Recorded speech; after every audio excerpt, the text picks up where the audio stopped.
There. That'll make it easy. Okay. Claps are that's like the cheating of audio syncing. You clap or make it like a loud noise. That's how Game Grumps did it. Actually, Game Grumps was smart enough.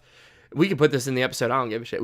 Game Grumps was like, I remember watching this episode that Barry, the editor, before he left, did, where they clap in the beginning and clap at the end because sometimes the software was wonky and like the audio was like a few seconds longer than the video. I didn't know Barry was a real person. I just Barry thought that was real. I just thought that was something that they said, like, because Like a lot made of him up. Let's Players make up. Like, I think the Super Best Friends do that. They just make up. Like, I think they call him Billy or something. Yeah. Like a lot of them just make up like editors that they can blame shit on their imaginary editor. No, but he's real.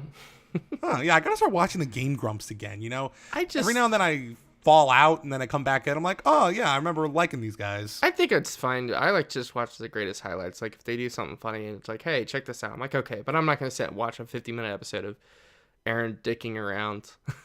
I mean, again, that's the difference between you and me. You have a life that you need to lead. I don't like to say I have a life. It's just, I don't know. I've never been huge into Let's Plays, but so what are we talking about today? Like, should we do our official intro or what? Well, what is our usual intro again? It's been so long, I've forgotten it. It's been so long. Let's just jump right into it. Today we're going to be talking, well, I'm Trip. Hey guys, Trip here. That's what I normally say at the beginning of videos. And I'm a soon-to-be off-the-grid dad. Yep, this is soon-to-be off-the-grid dad, also known as GameLark, also known as Lark. Brash Bandicoot, which is still my favorite name for you. Yeah. I'm trying to, like, wean myself off Lark because I know you're not really a part of GameLark anymore. Well, technically I am, though. Technically I still run the Twitter, so I'm like, I still got my toe in the water. Like, I still kind of know what's going on, but I'm not making decisions, which makes it a lot easier. Right. But, this is the artist formerly known as GameLark, and this is Devil May Play, a gaming podcast. Well, gaming, occasionally movies, we talk about nerd stuff here, and today we are going to talk about E3 predictions and what we hope to see, what we hope not to see. But first, there is one semi-off-topic thing that's still gaming related that I wanted to talk to the artist formerly known as Lark about. Detroit Become Human. Oh, no. Go. Oh no. I think when you look up the definition of ham-fisted in the future, it's just gonna have the game cover art for Detroit Human. I am so divided with this game. Like, I've been watching the best friends play the game, and I share my hate boner with them. It's kind of a hate circle jerk with them in regards to David Cage and his work. The possible harassment in his workplace. Yeah, there's a lot of not happy boners going around at Quantic Dreams possibly. But back to the topic, I wanted to hate this game so much. I'm still not that far in because, again, I'm just watching a playthrough. And I feel like this is the kind of game where you can just watch a playthrough and maybe not have the same experience, but still come away from it. Like, I mean, let's face it, the gameplay is like freaking moving levers and walking. It's a walking sim with like motion controls at certain points too. I'm so divided here because here's what I was thinking today. Remember when VR first started becoming a thing and horror games started being made for VR? Mm-hmm. And remember how I remember this was back when I was watching Markiplier frequently. He would flip out over those games, not because they were scary when you really look back at it, but because you're in the game. You're so immersed in it that things that would not even make it on the bargain bin suddenly become so much more real. In a way, that's how I'm feeling about Detroit Become Human, because despite all the minutia of what you're doing and all of the kind of the ham-fisted dialogue and all of just the ridiculousness, there are moments in that game where I actually really feel invested, where David Cage is actually pulling me in with the emotions of what's going on. There are moments where I'm like, okay, this is a cool idea. It's been done a lot of times before, but I've never seen it on such a personal level. Like, there are there are moments where I'm like, this is actually legit brilliant. And then there's other times, dear God, that child can't act, for one thing. It's not even just that she can't act. She's given terrible dialogue. There's so much, this isn't how people behave in that game. There's so much, like, the entire, like, David Cage learned what domestic abuse was from, like, a Saturday, like, after school special or whatever. Like, it's just so rudimentary, so rote, so almost like a parody of itself. But at the same time, I'm still kind of with it because there are so many moments where I'm like, yeah, this is actually kind of cool. And the one thing I will say about this game, which I think is a net positive, no matter what you think about anything else about the game, is it's one of the first, interactive story games where there's so many different choices, where you actually feel like there are a lot of different choices that matter and will lead you onto different paths. Case in point, at the end of every level, you see that massive spreadsheet of all of the potential branches. Some of them are only unlockable if you did something in a previous chapter. So literally, your decisions will carry over and will have weight. And you get to see how many people picked which path. You won't know what the paths are that you haven't seen. They'll be locked off, but you'll be able to see, oh shit, there are so many different ways this could have gone. And I feel like just that touch, that kind of, there's a genuineness to it. Mm-hmm. The actual RPG choices that I haven't seen in many other games. Because you have things like, I guess the opposite end of the spectrum is Mass Effect, which is one of my favorite series. But by the end of that game, at the end of the third game, nothing really mattered at the end. And they told us specifically, no, all of your choices up to that point are going to matter. And it's just kind of refreshing and surprising to see, out of all of the people in the game industry, David Cage is finally the one to come along and be like, okay, this is a big budget AAA game where you make a lot of choices and you actually feel like the choices matter. So I'll give him that. I don't really know what to say. I'll say That's this. Fair. You've had a long day. Actually, let me just say this. It's on my list. I know. See, my experience with David Cage. I played Heavy Rain back in the day, like whatever, 2011, 2012, whenever it came out. And I liked it, but I was looking at some like forums and stuff discussing the game's ending and some of the writing plot holes, and it's like you said with David Cage, it's like he's his greatest foe and his greatest friend at the same time. Where when he's actually doing good work, it's great, and when it's awful, it's like bipolar. It's like the writing is either dog shit, just awful, and the plot holes are fucking insane, or it's really like mesmerizing and transcendental, and you're like, wow, this is great. It's almost like there's two parts to him, like a Jekyll and Hyde, you know what I mean? Yeah. And he's caged them inside of oh no, I can't do that. No, that was actually great. I'll give you that pun. That was brilliant. But yeah, it's like there's we're already running into some plot holes with the story. Even they're only like a couple hours in, the best friends, and we're already running into some plot holes, but I'm still with it just because, again, it's that almost like that VR effect. I'm in this experience and I kind of do like the characters, and I kind of really want to see what happens and how I can either fix this situation or just make it just the worst situation possible. And like, there are so many endings to this game that there's even some hidden endings that people are just finding now. Mm-hmm. And I've seen some bits and pieces of some of the endings just kind of out of context to make sure I don't spoil too much for myself.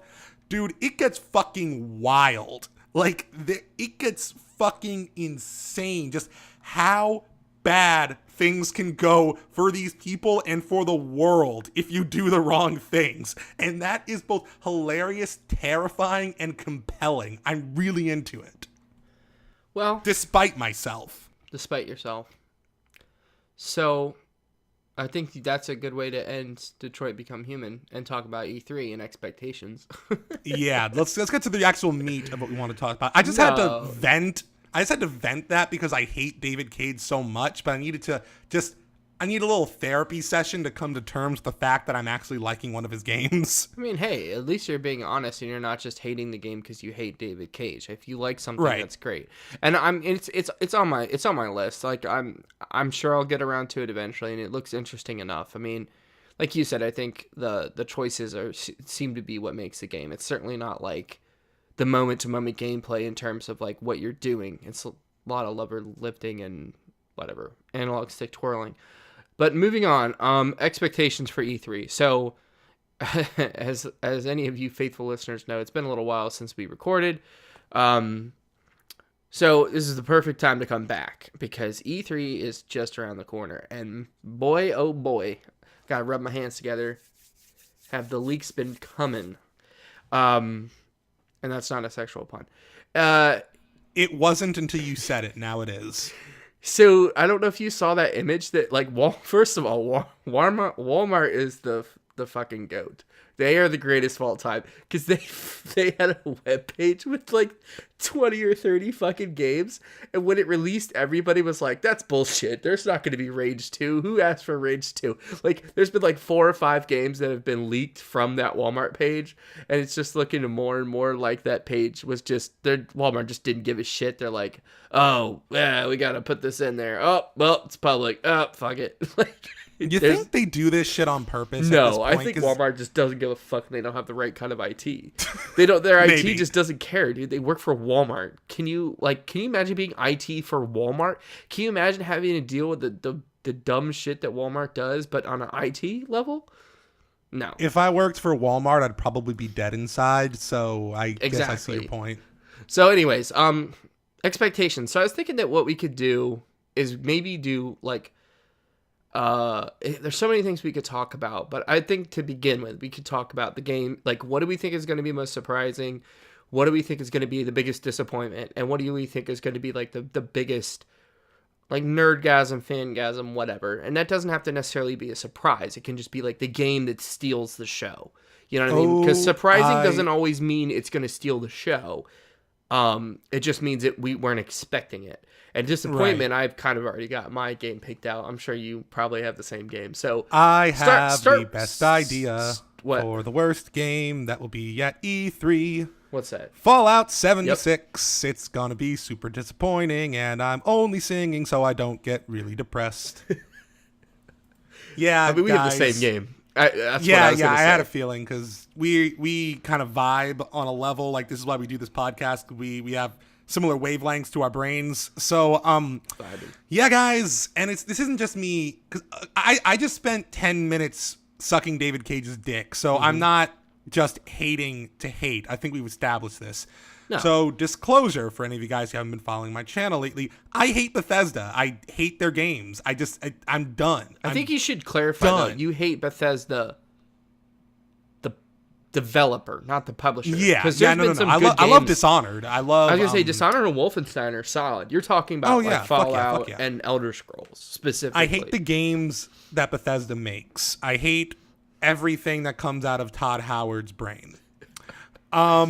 So when I saw Fallout 76, there was still that very slight twinge of my more innocent self before I murdered it and just cast it outside of my consciousness like Arthas did in World of Warcraft, that really was like, oh, wow, new Fallout. Is it going to be like a new Vegas-style spinoff, which means it's going to be, way better written, more of an RPG? And yeah, there was still that part of me, and then I crushed it immediately so that I wouldn't get my hopes up.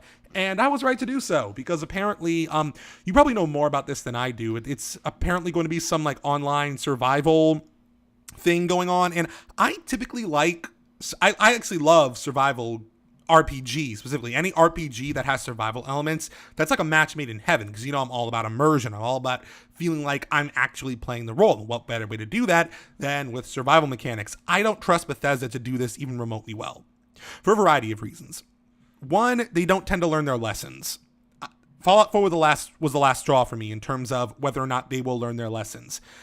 And seeing what they did with crafting and their survival mechanics, I mean, their hardcore mode was okay, but in terms of just the core feature of their game, the building, the crafting, the trying to, make your own way in the wasteland, it was clunky as fuck. It was both limiting and overwhelming. It just wasn't well done. So for me to see them really hammering in on this survival component, apparently, doesn't give me much faith. It almost feels like they've given up trying to tell a story, trying to make an RPG, which you could say they did a long time ago, but it almost feels like they're aware of that now. And now they're just going for broke, doing something they said they were never interested in doing, which is a multiplayer game. Because, fun fact, Todd Howard does not like multiplayer games. He's gone on record numerous times saying he does not like multiplayer games, which is why every time there's a multiplayer Bethesda game, it gets shopped out to somebody else, like Elder Scrolls Online, for example. So, there's just a lot of red flags here. I've also been hearing a lot of rumors that even the team at Bethesda is really concerned about this. They're split about this. They're not all that confident in what they have. We'll see what happens. We'll see what, Pete Hines has to say, what gaffes he's going to make on Twitter and during the conference to just piss everybody off. But yeah, I don't have much faith in Fallout 76. Wow. I don't think I could have said that better. I agree with everything you said, and I also agree or share your disappointment in Fallout 4, and especially the crafting. I didn't have a problem with. I had a problem with the settlement building and how pointless it was, and that's how what I meant. Annoying it was. The entire game is just you're in the middle of a mission, your settlement's being attacked. Okay, I'm in the middle of a mission. I can't just go off and save their asses again, even though I put up defenses, because they're just stupid. Like, it really, yeah, I don't want to get it. We could do a whole episode on disappointment Fallout 4, but we won't. So I'll just say for disappointment, I'm trying to think. Aside from the obvious Microsoft jab of Microsoft being, like, having no games, I think that Nintendo's going to be on the list probably for me twice, but the Nintendo's, like, they've already kind of announced the features of the online service, if you can call it that. I think as they continue to detail it, it's just going to be super underwhelming. Like, they're going to announce the service in more detail, and they're going to be like, here's what we have, and everyone's going to be like, holy shit, Nintendo, this is like 2 decades old. Like, this is like Xbox Live, like, this is worse than Xbox Live when it started. So I love, I both love and hate it. And I don't, let's, hate is a strong word. We have talked about this at length about Nintendo. And at this point, I'm just kind of like, this sounds so patronizing, but I feel like Nintendo, in terms of not their games, but definitely their online services and some of their, like, their business decisions, they're like like your kid when they come up to you with something that you're just like, this is terrible, but you can't tell them that because you're like, oh, they really tried. They just don't get it. They just don't have, and they have so much potential. They don't have any frame of reference. They don't really know what they're doing. They like hand you this, like, this paper mache thing that looks like something from John Carpenter's The Thing, and they're like, well, look, Daddy, I made an elephant, and you're like, this looks like it could tear someone's soul from their body, but you just pat them on the head and say, you did a good job. For Nintendo, it's like, oh, hey, you guys are going to have games online. Oh, great. You're going to have like a service that, like, PlayStation Plus has had forever and Xbox Games with Gold has had. Okay, great. And you pat them on the head and you send them on their way, and you're like, well, maybe they'll make something. Like, you still love them, but you just never expect anything quality from them. And my son is one, so I can say this because I'm actually a dad. But and it's not like he's making things and giving to me. I'm just trying to convey that relationship of what I expect from Nintendo, which is they will never get it right because they just don't fucking get it. And it's fine because I have a PS4, and if I want to play, if I want to play online games, just don't go with Nintendo. Like, if you want to play, like, you can play online games with Nintendo. It's not as bad as it used to be. I can play. I was playing the Mario Tennis Aces or whatever demo, and that was fine. But I'm talking about, like, their service as a whole. Like, being able to play with your friends online and join a private match in Splatoon 2 is apparently harder than, like, getting a degree in astrophysics. So I think we just have to marvel at the fact that, hey, I can play with somebody who's on the other side of the world and not think about things like, Why don't I have voice chat? Why don't I have parties? Why don't I have an ability to add somebody as a friend other than entering like a 28-digit code that no one can ever remember? Like, that's just where we're at. So that's going to be my disappointment prediction. Nintendo's online services. And they're going to be proud as shit about it too. They're going to come out there and they're going to be pumped and they're going to be like, here's what we're going to give you. And collectively, the gaming world is just going to be like patting them on the head like, good job, Nintendo. You are further behind where Xbox Live was when it started, but you're getting closer. I'm calling it now. One of my predictions, one of Nintendo's online features will be that it will tear your soul directly from your body. And they will act like it's a plus. They will act like they're doing you a favor. Did you like that analogy? I thought it was pretty apt. Like, I thought it was a pretty good analogy. It is how I feel whenever I try to go online with a Nintendo game. I feel like I am losing my soul. I am losing my will to live. So it would make sense for them to just, codify that, make it into a real selling point for the new system. All right, so let's move on to more positive thoughts. Let's say I was going to say biggest boner, but why not? Biggest boner. So, like, the biggest boner for you, biggest boner for me, what is going to get us the hardest? For me, it's obvious. Metroid Prime 4. If they show any actual gameplay footage from that game or give a target release date, which I'm predicting November, because that game was on the Walmart leak. Metroid Prime 4 was on the Walmart leak. I'm going to say November. I'm going to say Smash as maybe like April. August release, like end of summer, like as kids are coming back from school. And I say Metroid Prime 4 is November or December. Man, I wish I've played a single Metroid game. You should. There's still time. I've played a bit of Metroid Prime, the original, but it was an emulated version, and I don't have I think I may have deleted Dolphin or whatever the thing was that allowed me to do that. I definitely want to set it back up because I was actually really enjoying that game. But yeah, I'm definitely looking forward to more Metroid stuff just because I like Samus. She's pretty cool. In terms of what I have the biggest boner for, I honestly thought this was going to be your biggest boner, Lark. Cyberpunk. Let's talk about Cyberpunk. Yep. That's the only game. Metroid Prime 4 is like the only game that could top Cyberpunk hype, just because Metroid Prime is my favorite game of all time. So Cyberpunk is just a hair below. But you go ahead, you talk about it, because I don't know if you saw, I am now part of the Cyberpunk 2077 subreddit, so I know that they've been updating the forums, so something's definitely coming to E3. And they registered a trademark for E3.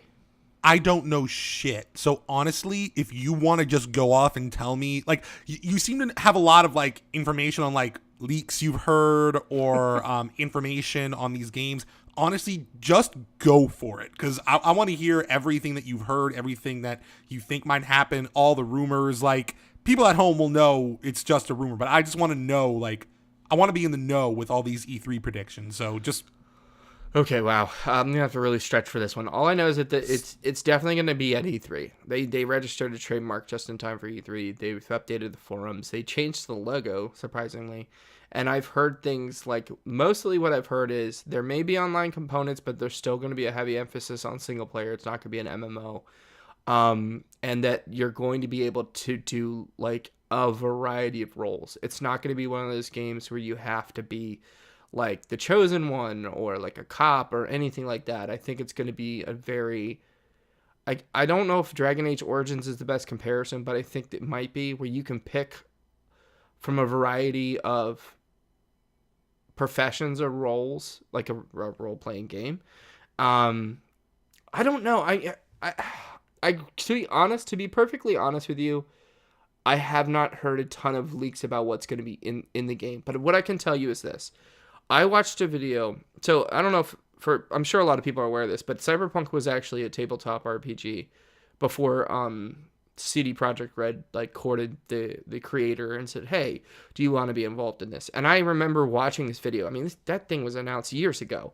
So it was a video where the creator was talking about what Cyberpunk was to him and how cities are like these living, breathing things. And it's just, you could see that there was clear passion for what he had. And what I was just thinking of is, we've seen how CD Projekt Red can handle open world games, right? but we haven't seen really how they can handle like, I'm sorry, The Witcher 3 is an RPG, sure, but there's not a lot of, I hate to say, there is character choice, but you're still limited by the character of Geralt. What I'm saying is Right. I am excited to see what they will do when you can be any character that you want within a certain set of characters.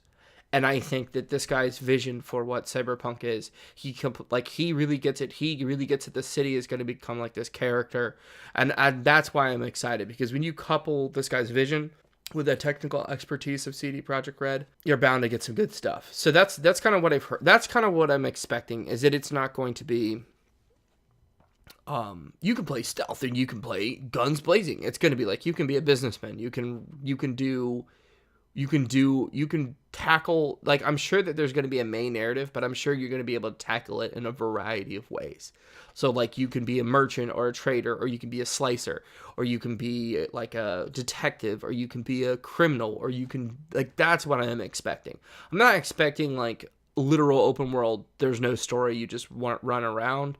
I mean, I think that there's going to be like main objectives, but how you tackle those main objectives will differ entirely depending on what character you chose, which makes sense.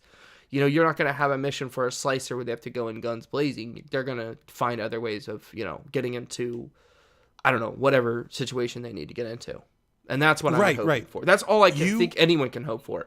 Is, I think all too often, and I know that this is a really generic statement, but player choice is like, it's so overused, man. Like, when people say player choice, it's like I said, and this is not a slight at Dishonored, because I love Dishonored, but like the stealthy or like guns blazing approach, that to me is not really that many choices. That's like a gameplay style. That's not like, oh, you have so many choices. It's like, okay, well, I still am doing the same thing.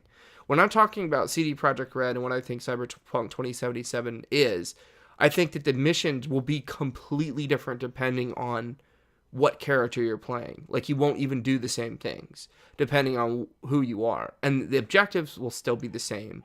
You really hit the nail on the head there, because the only barrier for entry I have found for CD Projekt Red games, both for myself and for a lot of people who are in my same, I guess you could say, gaming demographic, is the fact that you're playing a pre-established character. And I love Geralt, and I love The Witcher, and I love all of that stuff. It's an incredible game, an incredible series, an incredible book series, but I always will prefer building my own character. And right now, that's the only thing that I would say a company like Bethesda is doing better than CD Projekt Red. Not even that they're doing it well, but that it's at least a feature in their game, something that you can do. You brought up Dragon Age Origins, and that just blew my mind, because if they are going to do a similar system as with that game, and that is, I love that game, I love Dragon Age Origins. If they're going to do a similar thing where each class or each profession has their own origin story that is like maybe like the first fifth of the game, and then it carries over throughout the rest of it, then I'm sold. Take my money now. I want that game in my hands right now. Now, I don't want to overhype it, because I'm going to be so sad if the things that you said aren't in that game. But if what you said ends up being true, then I can see this becoming a game of the year for me. That's just me saying that now, very early on. But I've been anticipating this game for years, and I'm looking forward to it. Also, to circle back to our original conversation, I'm pretty sure that CD Projekt Red is going to do the whole, you know, sci-fi, cybernetic, biomechanic stuff better than both Detroit and Deus Ex combined, just because I know their writing style. I know they can actually bring something new to the table with tried and true themes. So that's another thing that I'm looking forward to. I want to see where this story goes. Yeah, I agree with you, because that to me, so I completely see what you're saying and what other people are saying with Geralt being a predefined character, and that being a little tough if you really want to just go do your own thing. But my point is, Geralt is such a damn pleasure to play. That's a weird word. He's such a pleasure to play. Like I just found myself the entire game like laughing or like feeling like I I didn't feel like I was Geralt. I felt like a companion on his quest. I felt like I was just along for the ride. And yes, like I'm controlling him, but definitely during the interactions with other characters, I just felt like we were like a group. You know what I mean? Like, that's a really bad analogy, but what I'm trying to say is that the strength of the writing is what carried that game. If Geralt was not an interesting character, and if the writing wasn't as good as it was, it would be awful. And it's, it's that saying, too much of a good thing is bad. And that was kind of going back to what we said with Fallout 4. You'll see where I'm doing this. Fallout 4 was a perfectly fine game. It wasn't a great RPG. But when you hit 60 hours and you start to realize, like, wow, everything I'm doing is like go into a building, clear it, look for one thing, come back out. And there's not a lot of choices as far as how you do it. Like, to me, it almost felt like a Borderlands game, Borderlands-esque game where you're just looking for loot, you're looking for a treasure, and then you're moving on to the next thing. Like, there was no depth to the way that you played the game. So what I'm trying to say is that The Witcher 3 stood on its own legs the entire game. I was never bored for that a second, and I played that game for probably 6 or 7 months, including the DLC. Never bored, always invested. The mechanics and systems of the game were really great, and the writing was just top notch. And I really truly cared about the game. And then the funny thing is, and a lot of people would agree with this that are Witcher 3 fans, the DLC, especially Hearts of Stone and to a certain extent Blood and Wine, I felt like were even better than the main game in terms of the story. And the side quests were just as compelling. So when you can factor all that into what CD... Like, I get that there's always dangers of hyping something up too much and setting yourself up for disappointment. However, I think that we need to at least give them the benefit of the doubt that they will be able to create an interesting world. And all I'm saying is now, without having to use the source material of The Witcher and The Witcher characters, they can do what you just said about Bethesda, where they create a character better. Like, they have a created character better than CD Projekt Red. Okay, fine. CD Projekt Red is going to throw down the gauntlet and pull down Bethesda's pants and be like, haha, like, we just kicked your ass. I don't know. I don't know why I went that route. They're going to pull down Todd Howard's pants on stage and be like, gotcha. And then I'm going to laugh. And then everyone's going to be like, this is the greatest C3 ever. And then the guy from, what's his name? What's that co-op game? Frick. That weird guy that was up at the Game Awards was like, fuck the Oscars. He's going to come out and be like, fuck the Oscars. The guy who made that game. That was actually a pretty good game. A Way Out, right? Yes. He's just going to come out while CD Projekt Red's like lead or whatever CEO pantses Todd Howard and be like, fuck the Oscars. And then that's going to be the end of E3. I think you predicted it. I think you predicted it right there. We are just hating on Todd Howard today. We are beating him like a dead horse. I don't really hate him, though. I just think that they've gotten lazy. Yes. This is the company that couldn't put ladders in a video game because they didn't put ladders in a video game because they couldn't figure it out. That is the definition of laziness. Like, I don't know how to do something, so let's just not put it in there. This will just load everything. We'll load all the ladders. We won't have anything to show people climbing ladders. And it's like every choice, whenever they're given a choice between going the extra mile and thing or cutting it, they always pick the ladder. Yeah. Always. No, I feel you. And I will say this. So when it comes to, I don't know why we're going back to Fallout 74 or 76, but I'll say this. I don't know why I'm trying to tie this in, but I think it's important. So there's going to be Fallout fatigue, especially if there would be Fallout fatigue unless first of all, that game 76 looks incredibly similar to 4's engine, which really didn't look all that much better from New Vegas. They are using the same engine, right? So I'll have to disagree with that one thing. I think Fallout 4, at least maybe not from a graphical standpoint, but I feel like the art style of that game was leagues beyond New Vegas. That game looked I'm being good, a little at too least to dismissive. me. 4 and New 76 are very similar looking. Well, let's move on to other games like surprise. We have to do surprise. Yeah, we have to figure out what we think is going to be the biggest surprise. I think Death Stranding. Death Stranding's gotta be. Fuck yeah, dude! It's gonna be crazy. Whatever that game is, they're gonna announce it, and I've heard that there's an online component. It's gonna be batshit crazy. Like no one's gonna expect what Kojima's doing because Kojima doesn't expect what he's doing. Yeah, I feel like Kojima is like that artist that like there are some artists who, you know, they think things decades in advance and they have this massive passion and they want to make it exactly a certain way based on their vision. I feel like Kojima is that special kind of insane genius that he's just like, I just want to hang out with Guillermo del Toro and I love making weird games. And he just built some shit around that. And it's going to be great and it's going to make sense, quote unquote, in the Kojima way, but it's going to be batshit insane. You've seen the trailers for that game, right? Not like the ones that actually have like, but you've seen like the ones that actually have more footage and actual characters and shit going on, right? You've seen the more recent trailers, correct? I don't think I have.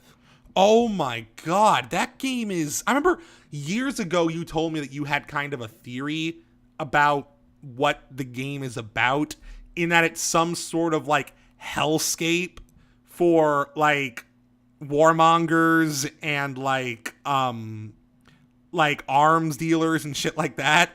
And I don't know if that's what's going on, but I would not be surprised. I cannot comprehend what world this could possibly be with the shit they're doing. But apparently it's related to Earth.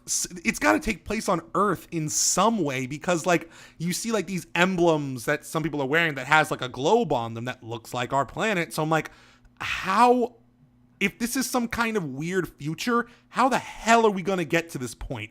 I don't know, man. It's insane. And I'm along for the ride. I want to see what they do with this shit. And I am totally predicting that there's going to be some Death Stranding stuff at E3. Definitely. That's going to be surprising. Yeah. I got to check out those latest videos. But I cut you off. So we think, I think that's pretty easy call. I mean, it's hard to be surprising. And of course, how are we going to predict something that's surprising? Because I was thinking about it as we were talking, like, what are game series that we haven't seen around for a while? And I'm like, I don't know. Like, there's not anything that I can think of. Like, Nintendo, everyone's kind of expecting a new Animal Crossing. Maybe what they reveal for Pokemon Switch. I think that could also be a big surprise.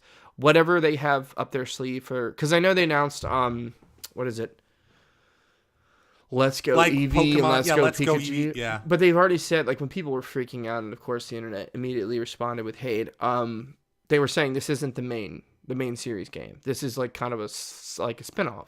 Like they just saw Pokemon Go and said, hey, why don't we do another game like that, but actually make a game and not just a virtual reality tossing capsule game. And I think that that's a smart idea, and here's why. Because I actually heard this on, I think it was the Jimquisition, the Podquisition, his Jim Sterling's podcast. They were talking about Nintendo's train of thought with this, and I think they hit on a good point. They were basically implying that, okay, we got all of these people either in the door for the first time or back in the door for Pokemon with Pokemon Go. Mm-hmm. All right, so a fraction of those people, not all of them, of course, but a fraction of those people are probably going to want the new full Pokemon game because they're back on board with Pokemon.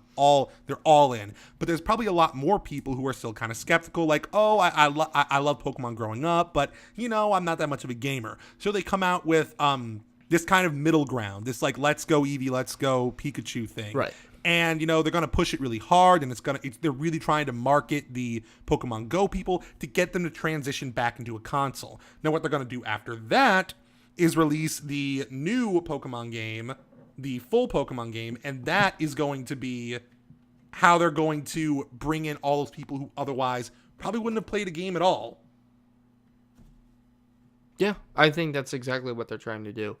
I heard, and I'm sure this isn't going to happen, but I heard somebody was suggesting that we might see something similar to like Breath of the Wild, where it's like a huge open world, and then there's Pokemon within that, and I think that would be insanely awesome. Although I don't think you could do like a literal just putting Pokemon in Breath of the Wild's map. You'd have to come up with a different system.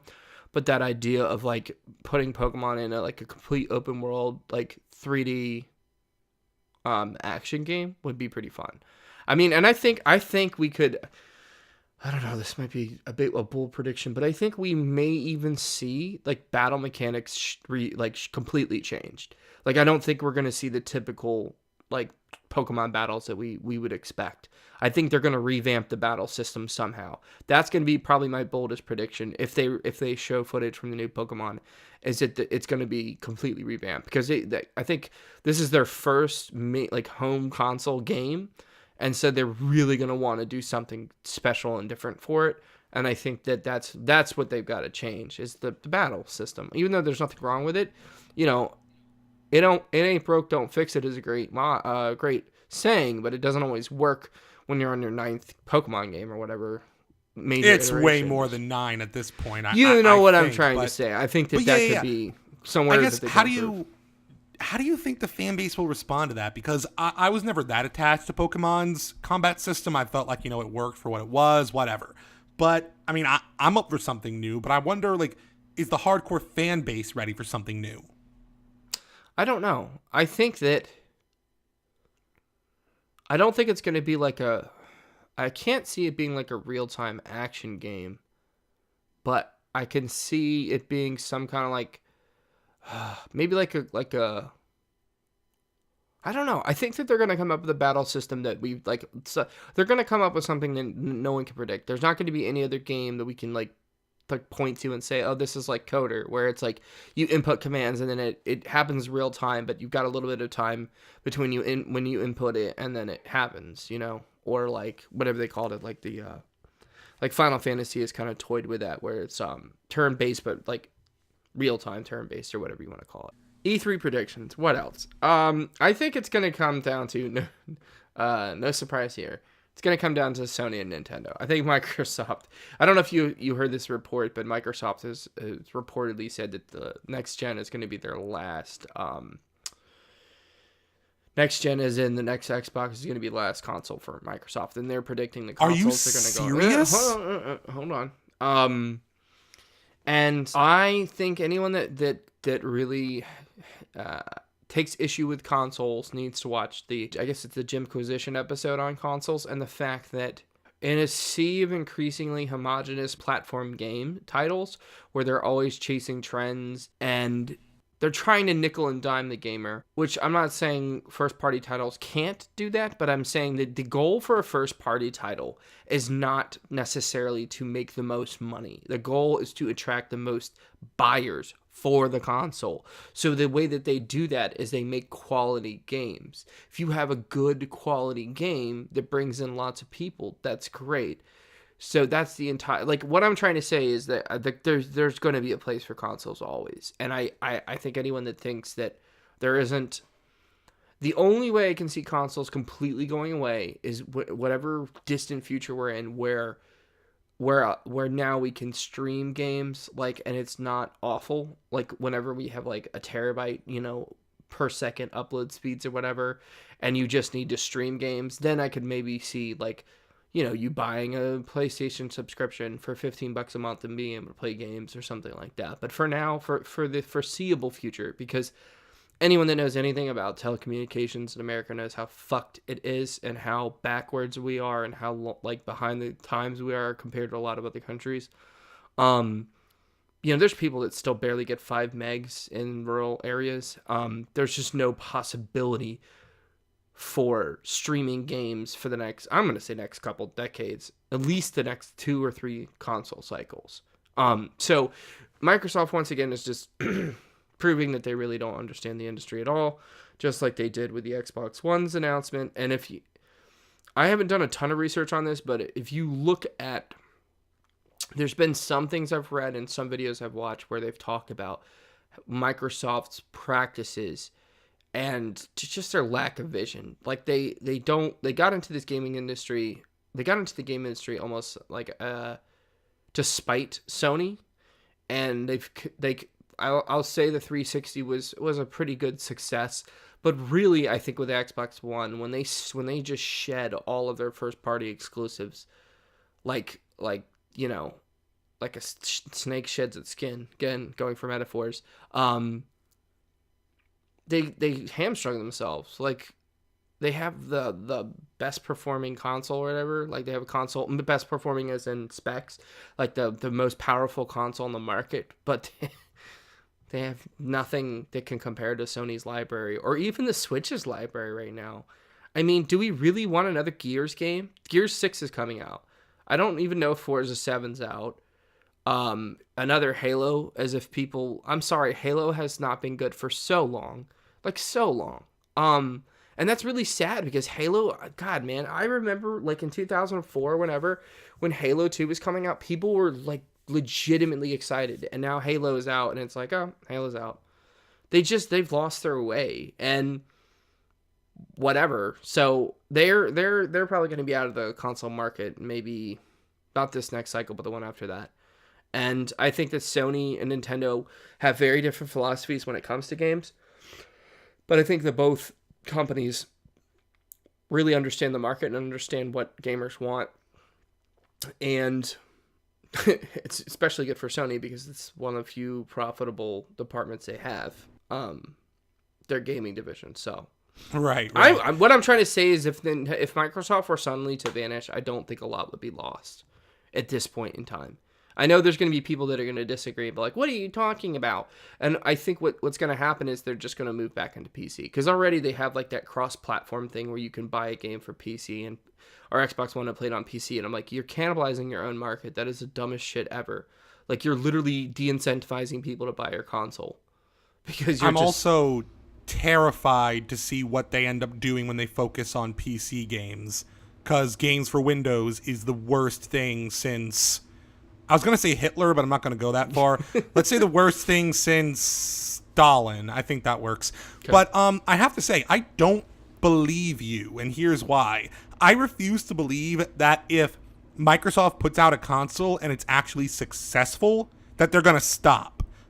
What I might be able to see is that they just kind of phone in the next one because they don't care. But even then, I can't even see them doing that because for all the Xbox One's initial faults, and there were a lot of them, those people really wanted to push that console. Maybe not as a gaming console, but they really wanted to push this thing. So I can't see them just kind of half-assing the next console and just never going into that space again. No. I'm not saying they're going to half-ass it. I'm saying that I don't think they have the foresight to They look at what they, like you said, the way that they marketed Xbox One. And yes, I understand that they have backwards compatibility. That is like the only thing they have over Sony and Nintendo at this point. Really, is the backwards compatibility. And that's why I still have an Xbox One, so I can play my Xbox 360 games. But that alone is not going to save the console. And I'm saying, I don't know what I'm saying. Sorry, I cut you off. No, I get what you're saying. It's just, I feel like I can't see them stopping console development if the next console is even remotely a success. Yeah, I mean they're gonna make money. They're not gonna just throw money away if they can make money. But I don't know.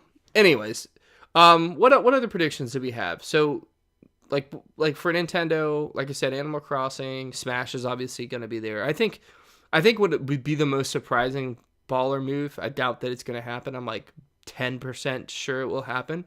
Is that they just announced Smash and it's like it's available next week or something, like available in July maybe. I think that's the earliest we could see Smash. And that would be like a really nice way to end E3 is like, hey, wait a couple weeks and then you're gonna lose a lot of your life. Metroid Prime 4. I can't see an F-Zero game. Star Fox Zero is still haunting me, so I don't want to see another Star Fox game. Understandable. And Sony kind of already announced all their major hitters as far as games goes. What do you think? Any other surprises? We talked about Cyberpunk. I was just looking at my Twitter feed. Somebody said something about Kingdom Hearts 3, and I'm like, what? Yeah, sure. And Final Fantasy 7 will probably be announced or whatever, a release date for that. But definitely. But I feel like we definitely missed at least one game. The new Assassin's Creed game, Assassin's Creed Odyssey. Now, Assassin's Creed Origins put me back on the Assassin's Creed bandwagon, and it's not just because I love Egyptian mythology. Yeah, it's not just because I love Egypt, but that was what got me through the door. Right. You had me at Egypt and you won me over with a legitimately enjoyable Ubisoft formula game. Mm-hmm. And I'm looking forward to see where they go with Odyssey. I believe that game was it was leaked by accident. Like, they leaked the trailer, well, I guess in quotes, by accident, because I'm honestly, I never know with these people if they do it on purpose or not. But, yeah, I've been looking into that a little bit, and I'm curious to see what they do. I want to know where they take this story next. And, yeah, that's really all I had to say about that. I just thought we should give that game a shout-out because I like Ubisoft despite the shit that we give them. I like them. I want to see them continue to exist, and that might not be a thing because of the whole, hostile takeover that's going on with them. But, when they do well, I want to support them. And I supported, I was about to say Dragon Age Origins, Assassin's Creed Origins. Get more creative with your names, damn it. But I supported that game because it was a good-ass game, and I'm really hoping the next game is great, too. I just thought of something that I can throw on the list. Odyssey sounds cool. I haven't played Origins. It's on my list. I have a huge backlog because I don't know. I'm like a part-time gamer. I'm not even a hardcore gamer anymore. I just come in on the weekends. So I really want to get to that game. I'm saving it for when I'm kind of playing. Weirdly, I'm playing through Tropical Freeze right now, and Celeste trying to finish up like a platinum of Celeste. So I don't really want to bite off more than I can chew. But my point is, Odyssey sounds cool. I'm all for Assassin's Creed doing different things because that was the thing about Origins. I haven't played it, but the open world aspect changed a lot of 3. They kind of did that with 3, I guess, and 2. But whatever. I'm excited for Odyssey. That's a cool setting. I'm a big Greek mythology buff and just Greek buff in general, so that'll be nice. Anthem. I keep forgetting that game exists, and every time you remind me, I just feel sad inside. Does anyone give a shit at this point? You think about if this were any other year, if this were any other climate in the gaming industry, people would be freaking the fuck out for Anthem. No one gives a shit, and for good reason. What the fuck are they gonna do? Just give us another microtransaction-laced loot box piece of shit? No, I ain't into that shit. Fuck that shit. I mean, it looks. It always looks good, Lark. It always looks good. Hold up. It looks as in the visuals look impressive, but I don't foresee. My hesitation is just what you talked on. It's the microtransactions. It's the multiplayer components. It's all that crap. And that's why I think that they have so many hurdles to jump before anybody's going to be even remotely on board for that game. And then I don't know. I feel like that's a whole topic. A whole nother can of worms. EA and BioWare. But Anthem, yeah, I think everybody's kind of forgotten about Anthem, to be fair. I just remembered it, and I was saying I could see that. I'm not going to say that's definitely going to be a disappointment, but I could see that being a disappointment if they reveal that it's, what you just said. It's going to have lots of microtransactions. It's going to have a lot of multiplayer crap and whatever. But I have one more prediction, and I forgot about it until now. Bethesda announces whatever the actual name of Starfield will be. Okay, I haven't even heard of Starfield. Really? Mm-hmm. Dude, maybe it's just because I've been in the Bethesda prison. Yeah, the Bethesda bubble for so long. But yeah, people have been talking about Starfield for at least a year or two. It was one of those things where I think it started as just a trademark that Bethesda registered, and people were like, oh, what's this going to be? And there's been all of these rumors and leaks about it, how it's going to be some new Bethesda open world game, maybe more sci-fi, not really, Fallout sci-fi, but more space sci-fi. And I don't want to get into all the rumors because that's just what they are. They're really just not even our caliber of rumors, but just people just throwing shit out there. And people always do that with Bethesda games, so I don't want to mislead anybody.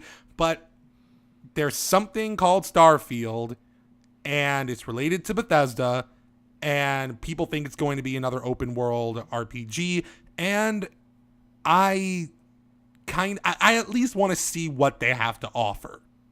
And I'm actually, I don't even necessarily see this as a surprise.